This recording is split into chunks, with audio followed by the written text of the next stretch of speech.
myself in the mirror.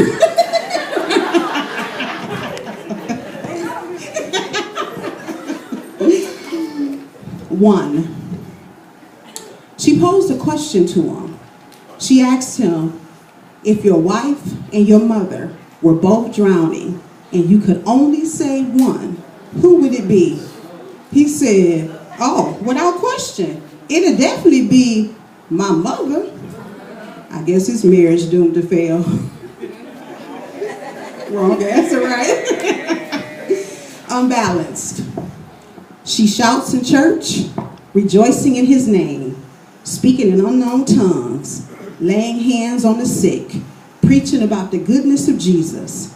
Yet, before she can make it home, she smacks her daughter in the car.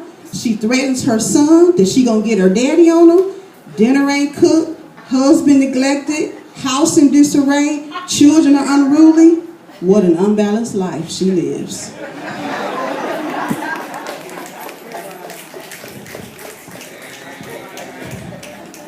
Abusing the love. He trusted her to manage the household finances. He trusted her with his life, with his children. He simply trusted her. But she abused the trust. She took the money and purchased all these luxuries, extravagant luxuries at that. Luxuries that they could afford, but just not the multitude. A shopping addiction only God could cure. A house full of luxuries, but no lights on to see their beauty. Too caught up in her own world that she forgot to pay the light bill. He didn't find out until much later, but he knew something was wrong. He'd go and make a deposit, she'd follow right behind him and make a withdrawal. Husband and wife, perhaps the most harmful form of mistrust in the universe.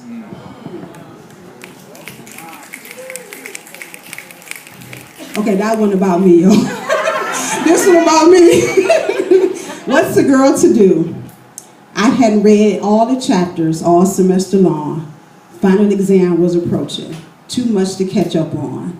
I was tempted to cheat. No, I was ready to cheat. I had my cheat sheet in hand.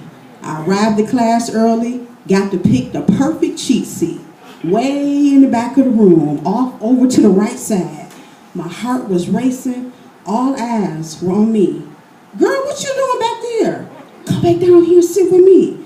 Dang, what should I do? If I sit in my normal seat, I'll look suspicious. If I don't sit in my normal seat, I'll look suspicious. If I sit in my normal seat, I'll fail. What's a girl to do? Move is what I did. And I failed that exam. I passed the class with a D+, which was too low for my major. Got to take the class again, this time with another instructor. But I got an A. The D+ still remained on my record, but I guess it's better than this portion, y'all.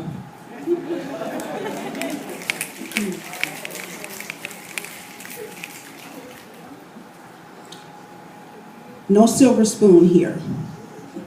She thought his family was the jam. She wanted to desperately join it. His father was a former football player. His mother was a nurse, and she wanted to eternally connect with them. Later, she found out his family was just like everybody else's, struggling to survive. Father became a school custodian after his stint with the pro team. Mom was diagnosed with cancer. As much as we like to think people are born with a silver spoon in their mouth, none are born, or if they are, they don't keep it.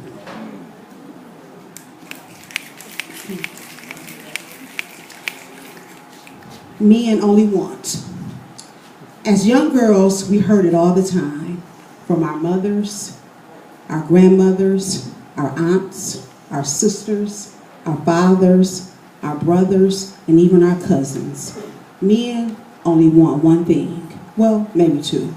We hear it all the time. Men do only want one thing from us. They want to feel appreciated.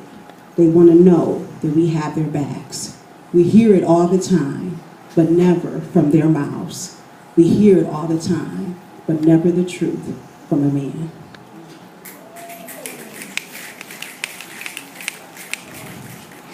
Just talking. He told me that he wanted his daughter to go to college, just like me. Wanted her to go away to school and experience life, just like me. Wanted her to come down and visit the campus, stay for a few days to experience college life, just like me. Yet Daddy never made the sacrifice to finance her education. Too much of a sacrifice. Daddy didn't want to give up chasing skirts. He didn't want to give up drinking. He didn't want to give up nothing that he wanted to do. Oh well, we can want until the dogs come home. But if we never put any effort behind those words, those desires are just that, simply wants. Okay, last one. Do as I say. We tell our children what to do. Be nice to your cousins, but in our next breath, we're arguing with our siblings.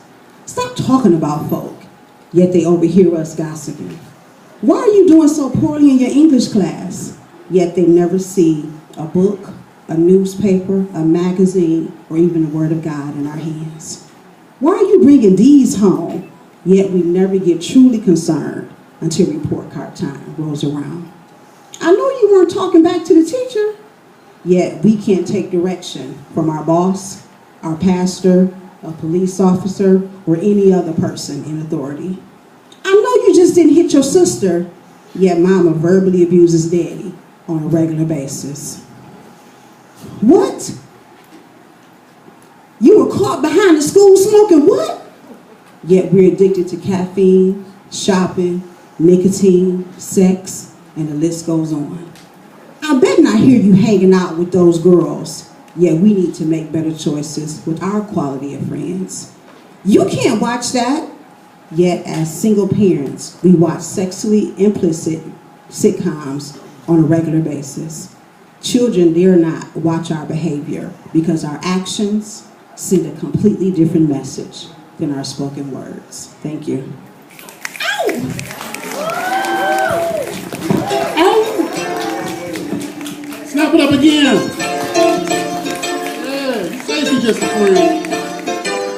Lady DeShawne, she done brought her own recording team, didn't she? But she didn't get that password out. You noticed that? She's like, you ain't got the password? Oh, moving on. We ain't recording this shit. I'm giving you my password. I feel like I need to see a relationship counselor after all that, don't you? I need to talk to somebody. Right? Listen, if your mama and your wife is drowned, let me tell you what you need to do, straight up. If your mama and your wife is drowning, kill yourself. I'm telling you that right now. Murder yourself. Because you think your wife's gonna forget that, oh, you let your mama drown? And you think you're gonna pick me up from Sears? No, you might do me like you did your mama. Oh, you saved me, but you let your mama drown out there? So you is dead, just jump in the ocean and kill yourself, man.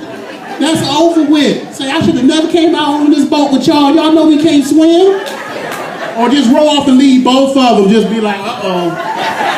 Leave them out, then maybe the mermaids will get them.